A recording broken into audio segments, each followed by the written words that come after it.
Come closer. Sit for a moment. Loneliness has a way of making a person feel cold, even in a crowded room. And if you are here, listening to an old man like me, I suspect you know that feeling well. You see, people often think loneliness means being alone, but that is not quite true. Loneliness is not the absence of people. It is the absence of meaning. I have known men surrounded by family who felt empty, and I have known shepherds on quiet hills who felt deeply alive. When I was young, the world was slower. Faces were familiar. Voices were real. Today, you can speak to thousands and still feel invisible. Psychology tells us this is because the human mind was never designed for shallow connection. The brain releases warmth, safety, and belonging only when it senses sincerity. And sincerity cannot be rushed. If you feel lonely, do not shame yourself. Loneliness is not weakness. It is a signal. Like hunger tells you to eat, loneliness tells you something important. Your inner life is asking to be seen. I once met a man who said to me, "I feel useless. No one needs me." I asked him, "When was the last time you needed yourself?" He had no answer. That silence taught him more than my words ever could. Here is the first lesson, child. Loneliness grows when you abandon your own company. Many people distract themselves endlessly.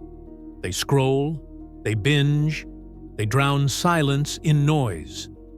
But silence is not your enemy. It is the doorway. Studies in psychology show that people who learn to sit with themselves, without judgment, build emotional resilience. They stop fearing their own thoughts. They stop running. So start small. Sit with yourself for 10 quiet minutes a day. No phone, no music, just breathing. At first, it will feel uncomfortable. That is not loneliness. It is withdrawal from distraction. Stay. You are meeting someone important. Now listen carefully, because this matters. You are not useless. Loneliness often whispers lies. It tells you that you were forgotten, replaced, left behind. But value does not come from being chosen by others. Value comes from becoming someone who chooses with intention. The second lesson is this: create usefulness. Don't wait for it. The brain responds to purpose, like the body responds to sunlight. When you help someone, anyone, the nervous system shifts. Dopamine and oxytocin awaken. You feel real again. You feel needed.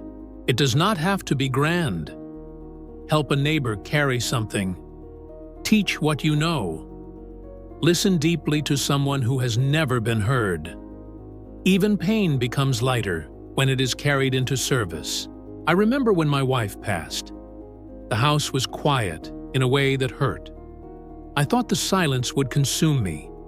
Instead, I began writing letters, to no one at first, then to strangers who felt lost. Those letters saved me, not because someone replied, but because they reminded me I still had something to give. Third lesson: do not chase people. Build presence. Lonely people often chase connection desperately, but desperation repels what calm attracts. When you become grounded, curious, and kind to yourself, others feel safe near you. Psychology calls this emotional regulation. Wisdom calls it peace. Ask better questions. Listen without waiting to speak. Look people in the eyes. These small acts rebuild bridges the modern world burned. And finally, remember this, my friend. This may be the most important thing I say today. Loneliness does not mean your life is shrinking. It often means your life is preparing to deepen. You are not late. You are not broken. You are not abandoned. You are standing at the edge of a quieter, stronger version of yourself. One who no longer begs for belonging, but creates it. If today feels heavy, let it be heavy. Growth does not happen in comfort. It happens in stillness, reflection, and courage. And if no one has told you this lately, let this old man be the one. You matter. Your presence is needed. And your loneliness can become your strength if you walk through it instead of running away. Now breathe. Stay a while. You are not alone here.